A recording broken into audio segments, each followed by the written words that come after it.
Assalamualaikum warahmatullahi wabarakatuh.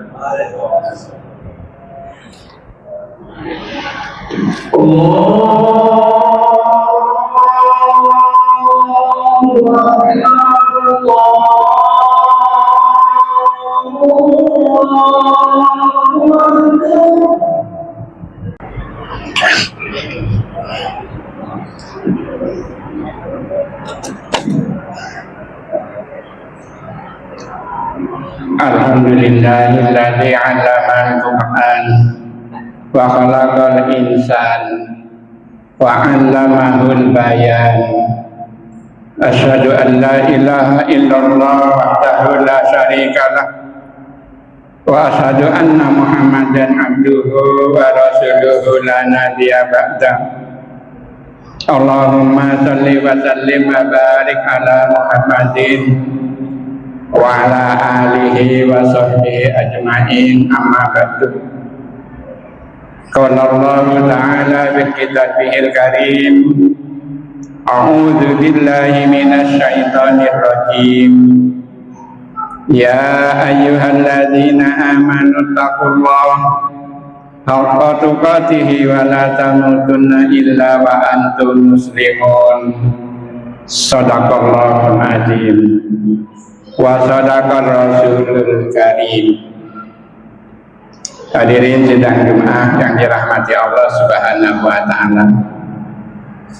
Marilah kita pada saat ini untuk selalu meningkatkan, menyempurnakan ketakwaan kita kepada Allah Subhanahu wa taala. Karena dengan ketakwaan yang terbaik itulah Allah Subhanahu wa ta'ala akan menempatkan kita ini di sisinya yang mulia. Inna akramakum indallahi atqakum. Sesungguhnya orang yang paling mulia di sisi Allah itu orang yang atqa. Atqa itu adalah orang yang paling bertakwa. Dari ketakwaannya sudah mencapai sempurna. Selawat dan salam semoga tercurahkan kepada junjungan kita Rasulullah Sallallahu Alaihi Wasallam, juga kepada para keluarga beliau dan para sahabat-sahabat beliau, dan juga kepada para pengikut beliau yang masih setia dengan sunnah sampai hari kiamat. Hadirin yang dirahmati Allah Subhanahu wa taala, Rasulullah sebagai utusan Allah yang dipilih oleh Allah untuk menyampaikan risalahnya, yaitu dinul Islam. Ini tiada lain untuk menyelamatkan manusia itu dari kehancuran, baik kehancuran moral dunia dan akhirat. Oleh karena itu, beliau mengajarkan kepada kita ada 3 hal yang bisa mampu menyelamatkan manusia itu dari dunia dan akhirat. 3 hal ini sudah mencerminkan hubungan kita secara vertikal kepada Allah, yaitu hablum minallah, dan hubungan ibadah yang berdimensi sosial, yaitu hablum minannas. Dan juga para hadirin sekalian, serta pengendalian diri dalam memenuhi satu kebutuhan hidup. 3 hal inilah yang akan mampu menyelamatkan manusia, segitiga pengaman. Yang pertama adalah al-khauf minal jalil, takut kepada Allah Subhanahu wa taala. Takut kepada Allah Subhanahu wa taala ini bukanlah ketakutan biasa, melainkan rasa takut yang lahir dari pengagungan dan pengetahuan secara mendalam tentang kebesaran Allah Subhanahu wa ta'ala, baik itu yang berada di alam kosmos, yaitu alam makro, atau keagungan Allah yang ada di alam mikro, Ya, seperti bagaimana pergerakan atom, bagaimana darah kita mengalir, ini semuanya adalah kebesaran dan keagungan daripada Allah Subhanahu wa Ta'ala. Ketakutan yang dimaksud adalah ada satu ketundukan seperti kesadaran yang penuh kepada Allah Subhanahu wa Ta'ala bahwa Allah ini selalu mengawasi kita. Allah tidak lepas dari pengawasan kita. Inna rabbaka labil mirsad. Sungguh Tuhanmu maha mengawasi. Wa huwa ma'akum aina kuntum. Dia selalu bersamamu di mana saja kamu berada. Hadirin yang dirahmati Allah Subhanahu wa Ta'ala. Suatu ayat menyatakan, innama yakhshallaha min ibadihi ulama. Sesungguhnya orang yang takut kepada Allah Subhanahu wa Ta'ala dari hambanya itu adalah orang yang berpengetahuan. Ya, pengetahuan. Orang yang pintar, orang yang cerdas. Nah, oleh karena itu para hadirin sekalian, ulama. Di sini kita akan merujuk yang namanya ulama ini pada surah Ali Imran. Inna fi khalqis samawati wal ardh wa ikhtilafil laili wan nahari la ayatul liulil albab. Kejadian langit dan bumi, bergesernya pergantian siang dan malam, ini ada makna yang paling dalam dari kebesaran-kebesaran Allah Subhanahu wa Ta'ala. Siapa itu? Alladzina yadhkurunallaha qiyaman wa qu'udan wa 'ala junubihim wa yatafakkaruna fi khalqis samawati wal ardh. Yaitu orang yang selalu yadhkurun, berzikir, qiyaman, dalam segala keadaan, berdiri, duduk dan berdiri, dan digabungkan wa yatafakkaruna fi khalqis samawati, lalu memikirkan, meneliti, mempelajari tentang kejadian langit dan bumi. Rabbana ma khalaqta hadza batila, sehingga muncul dalam hatinya yang dalam suatu pernyataan bahwa ya Tuhan kami, tidak ada yang Kau ciptakan di alam jagat ini yang sia-sia. Nah, di sini para hadirin sekalian yang perlu digarisbawahi, ya zikrunallah, zikir. Ini adalah pekerjaan hati. Wa yatafakkarunya, berpikir. Zikir dan berpikir ini adalah otak. Nah, kalau dua ini bersinergi dengan baik, berkolaborasi dengan baik antara zikir dan fikir, maka inilah yang akan melahirkan satu sosok yang sangat takut kepada Allah, yaitu ada ulil albab. Inilah ulama.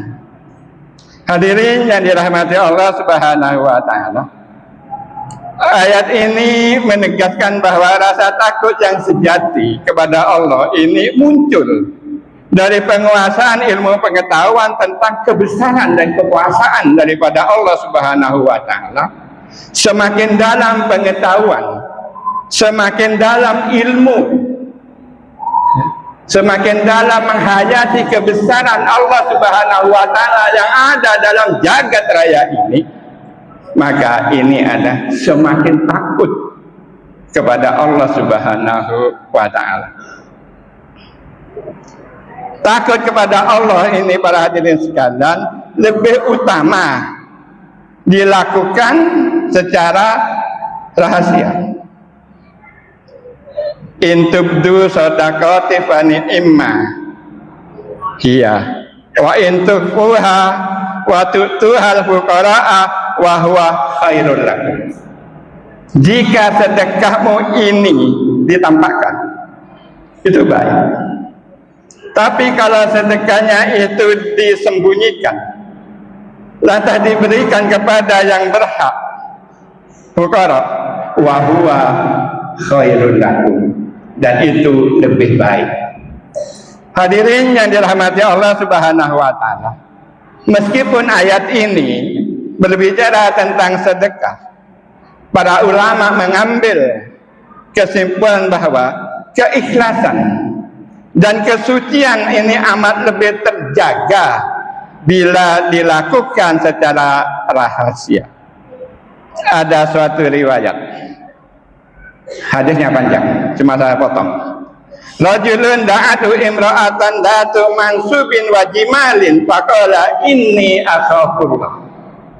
Seseorang laki-laki dirayu oleh perempuan kaya, cantik lagi, ya. Tapi dia mengatakan inni akhafullah, sesungguhnya aku takut kepada Allah Subhanahu wa taala.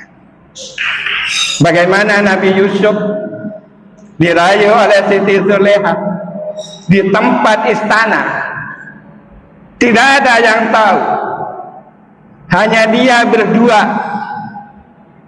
dirayu oleh Zulekha. Tapi para hadirin sekalian, kesempatan untuk melakukan perbuatan maksiat sangat terbuka lebar pada waktu itu. Siapa yang berani mengintip? Karena di dalam itu adalah permaisuri raja, kaya, terpandang, dan cantik lagi. Tapi Nabi Yusuf, karena tingkat ibadahnya ini sudah mencapai tingkatan ihsan, maka dia lebih baik menelari daripada memenuhi hawa nafsu yang menggelora pada waktu itu. Hadirin yang dirahmati Allah Subhanahu wa taala, dan juga rajulun tasaddaqa bi sadaqatin fa akhfaha hatta la ta'lamu yaminu simaluhu ma yunfiq yaminu. Seseorang yang bersedekah lalu dirahasiakan, disembunyikan, sehingga tangan kirinya ini tidak tahu apa yang dilakukan oleh tangan kanannya. Ini ibadah tidak memerlukan satu popularitas, tidak memerlukan pujian, tidak memerlukan suatu upload, masukkan YouTube supaya ramai datang pujian, tidak perlu. Yang diperlukan hanya penilaian daripada Allah Subhanahu wa taala.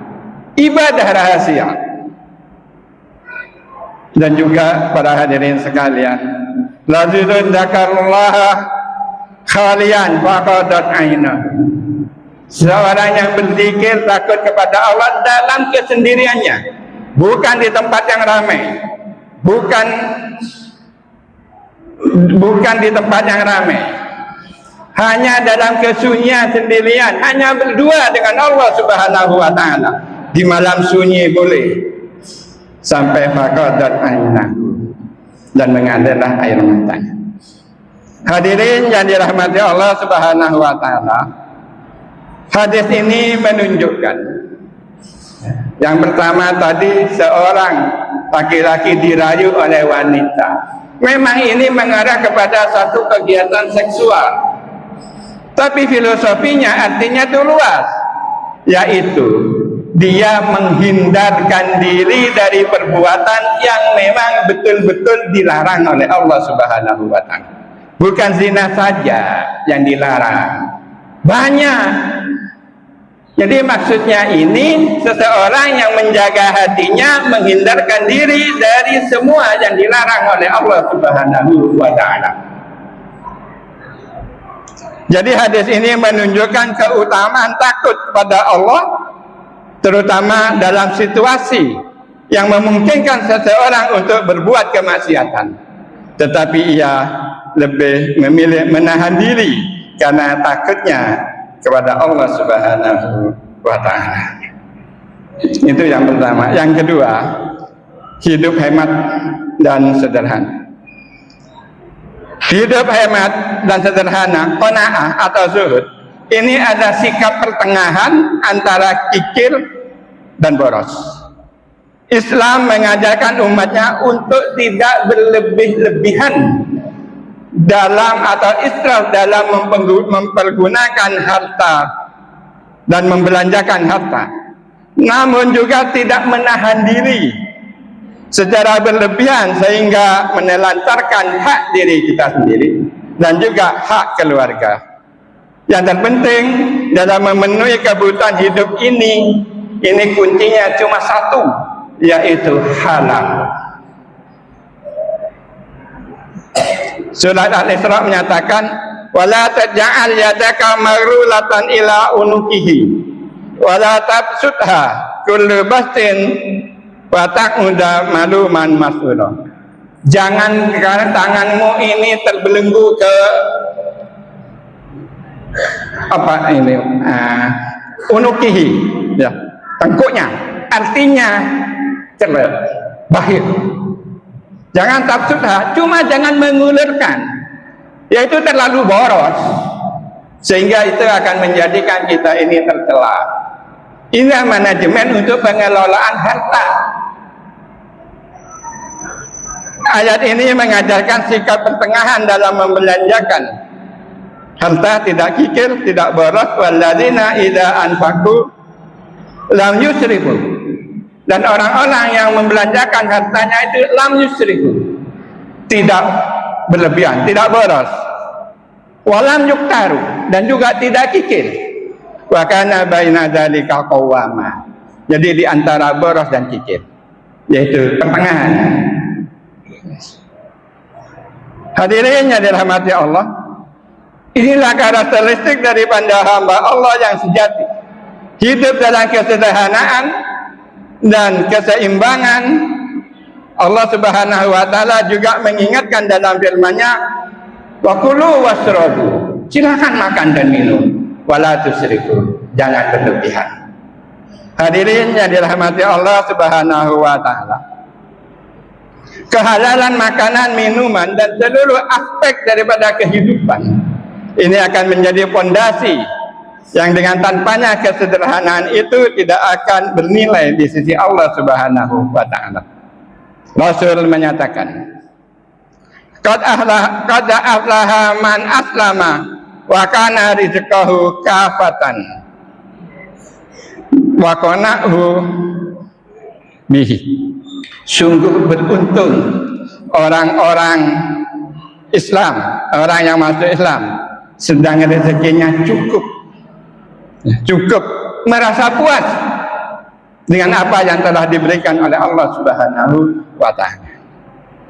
Hadis ini menunjukkan bahwa keberuntungan sejati bukan terletak pada banyaknya harta, melainkan pada kecukupan dan rasa puas dengan apa yang sudah kita miliki. Banyak harta juga tidak enak. Ada orang yang punya harta hampir 0,5 triliun, 73 kilogram emas batangan, hidupnya susah, tidak bahagia. Kenapa? Didapat dari hal yang dilarang oleh Allah Subhanahu wa taala. Siang malam tidak akan tenang hidupnya. Hadirin yang dirahmati Allah Subhanahu wa taala, hadis ini menunjukkan bahwa kebahagiaan ini adalah kecukupan dan rasa puas dengan apa yang sudah Allah berikan kepada kita, dengan apa yang sudah menjadi milik kita. Rasulullah sallallahu alaihi wasallam bersabda, "Ma min wi'a'i mala ibni Adam wi'a'an syarra min batnihi." Tidak ada satu tempat yang diisi oleh anak Adam yang paling jelek selain perutnya. Perut ini ada paling jelek, semuanya cuma halal dan haram masuk. Oleh karena itu para hadirin sekalian, Nabi memberikan panduan dalam memenuhi kebutuhan ini, yaitu hasbul adama akaltu yuqimna salbuhu. Cukuplah Nabi anak Adam ini makan cukup untuk menegakkan tulang sulbinya, mampu bekerja. Oleh karena itu pengaturannya sulusu li ta'amihi wa sulusu li syarabihi wa sulusu min nafsihi. perlu dibagi tiga: sepertiga makanan, sepertiga minuman, dan sepertiga adalah hawa nafasnya. Hadirin yang dirahmati Allah Subhanahu wa taala. Yang ketiga yaitu adil dalam menegakkan hukum demi ridha Allah. Adil adalah menempatkan sesuatu pada tempatnya, memberikan hak kepada pemiliknya tanpa mengurangi, serta tidak berpihak pada kecuali pada kebenaran. Keadilan ini harus ditegakkan sehingga sendi-sendi kehidupan ini bisa terjaga. Oleh karena itu, setiap akhir khutbah khatib selalu menyatakan innallaha ya'muru bil adli wal ihsan wa ita'i dzil qurba wa yanha 'anil fahsya'i wal munkar wal baghi. Inilah pentingnya satu keadilan yang selalu dibaca menjelang selesai daripada khutbah. Hadirin yang dirahmati Allah Subhanahu wa taala, ayat ini menempatkan satu keadilan sebagai perintah pertama yang disebutkan. Ini menunjukkan urgensinya dan kedudukan yang tinggi dalam Islam.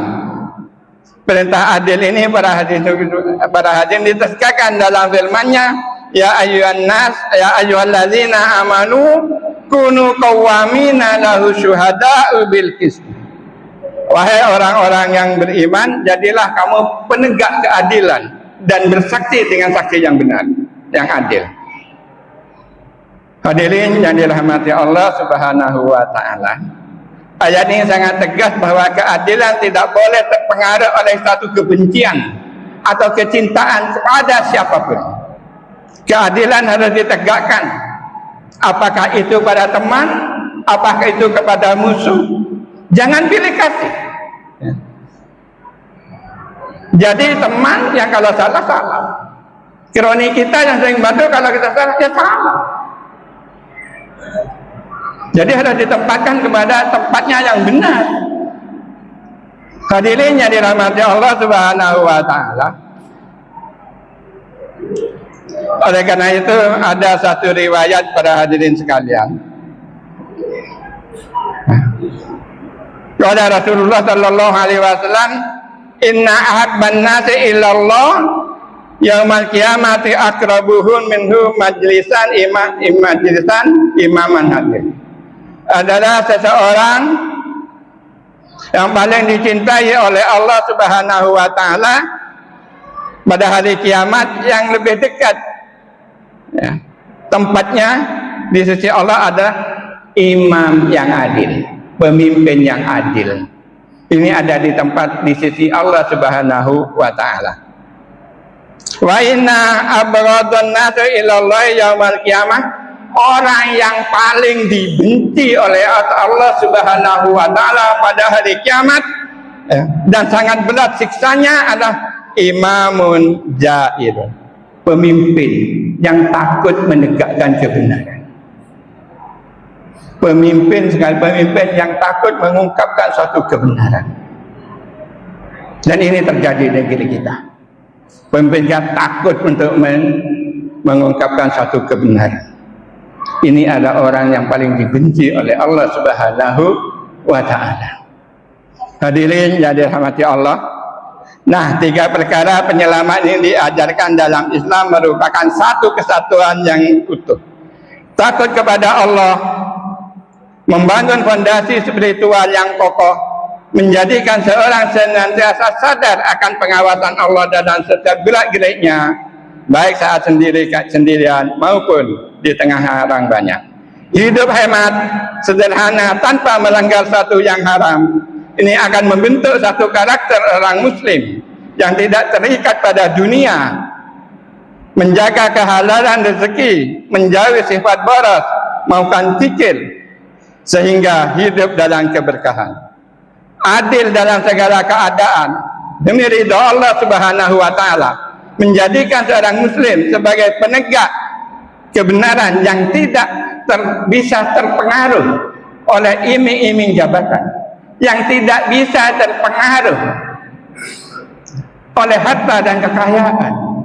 Hatinya tetap tegak, tetap akan berlaku adil, walaupun di depannya ini rayuan dunia ini memang sangat memukau, tapi dia lebih memilih satu keadilan, karena ini merupakan perintah daripada Allah Subhanahu wa Ta'ala. Nah, ketika perkara ini saling terkait, rasa takut kepada Allah mendorong seorang hidup sederhana. Nah, kalau kita sudah hidup sederhana, senang dengan apa yang telah Allah berikan, puas dengan apa yang telah Allah berikan kepada kita, tentunya ini tidak akan mencari yang lain, tidak akan mencari yang tidak halal, tidak akan menerima semua suap, tidak akan tergoda oleh kemewahan dunia, sehingga tidak akan melakukan tindak kejahatan atau korupsi, karena sudah cukup dengan apa yang telah diberikan oleh Allah, dan itu nanti akan menegakkan satu keadilan ini dengan adil yang betul, karena tidak bisa dipengaruhi oleh kawan, dan dia tidak akan bisa terpengaruh oleh kekayaan dan harta. Itulah para hadirin, 3 penyelamat daripada Rasulullah Sallallahu Alaihi Wasallam, sehingga kalau kita 3 ini bisa teraplikasikan dalam kehidupan kita, insya Allah hidup kita ini selamat dunia dan akhirat. Aqulu qouli hadza wa astaghfirullah li wa lakum wa li walidayya wa li walidaykum wa li sa'ilil muslimina wal muslimat wal mu'minina wal mu'minat fastaghfiruhu innahu huwal ghafurur rahim.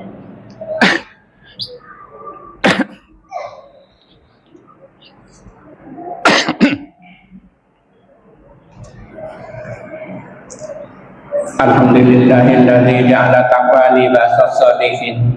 Ahmaduhu subhanahu wa ta'ala hamdan 'abdin mutarifin bi sidqil yaqin. Asyhadu an la ilaha illallah al-malikul haqqul mubin. Wa asyhadu anna Muhammadan abduhu wa rasuluhu sayyidul awwalin wal akhirin. Allahumma shalli wa sallim ala Muhammadin wa ala alihi wa sahbihi ajma'in. Amma ba'du. Faya ayyuhan nas usikum bi taqwallah faqad fazal muttaqun wa lazimu salatan ala khairi khalqihi salata wa salam faqad amarakumullahu bidzalika irsyadan wa ta'liman wa ijlalan liqadri nabiyhi wa ta'ziman faqad qala innallaha wal malaikatahu yusholluna 'alan nabi ya ayyuhalladzina amanu shallu 'alaihi wa sallimu taslima. Allahumma salli wa sallim ala hadzal nabiyil awwal wa ala alihi wa sahbihi wa mawala wa ani tabi'in wa man tabi'ahu bi ihsani ila yaumiddin. Allahumma ighfir lil muslimina wal muslimat wal mu'minina wal mu'minat al ahya'i minhum wal amwat innaka sami'un qaribun mujibud da'wat wa ya qadiyal hajat. Rabbana zalamna anfusana wa illam taghfir lana wa tarhamna lanakunanna minal khasirin. Rabbana la tuzigh qulubana ba'da idh hadaitana wa hab lana min ladunka rahmah innaka antal wahhab. Rabbana atina min ladunka rahmatan wa hayyi lana min amrina rasyada. Rabbana hab lana min azwajina wa dhurriyyatina qurrata a'yun waj'alna lil muttaqina imama. Rabbana fir lana wa liwalidayna warhamhuma kama rabbayana shighara. Allahumma anta waliyuna fid dunya wal akhirah wa tawaffana musliman wa alhiqna bis sholihin. Rabbana faghfir lana dzunubana wa kaffir 'anna sayyi'atina wa tawaffana ma'al abrar. Rabbana wa atina ma wa'adtana 'ala rusulika wa la tukhzina yaumal qiyamah innaka la tukhliful mi'ad. Allahumma aslih lana dinana wa ismatu amrina wa aslih lana dunyana allati fiha ma'asuna wa aslih lana akhiratina allati fiha ma'aduna waj'al hayata ziyadatan lana fi kulli khair waj'al mauta rahatan lana min kulli syarr. Allahumma inna nas'aluka salamatan fid din wal afiyata fil jasadi wa barakatan fil rizqi wa ziyadatan fil ilmi wa taubatan qabla al-maut wa rahmatan indal maut wa maghfiratan ba'dal maut. Allahumma hawwin alaina fi sakaratil maut wa najata minan nar wal afa indal hisab Rabbana taqabbal minna innaka antas samiul alim wa tub alaina innaka antat tawwabur rahim. Rabbana atina fid dunya hasanah wa fil akhirati hasanah wa qina adzabannar.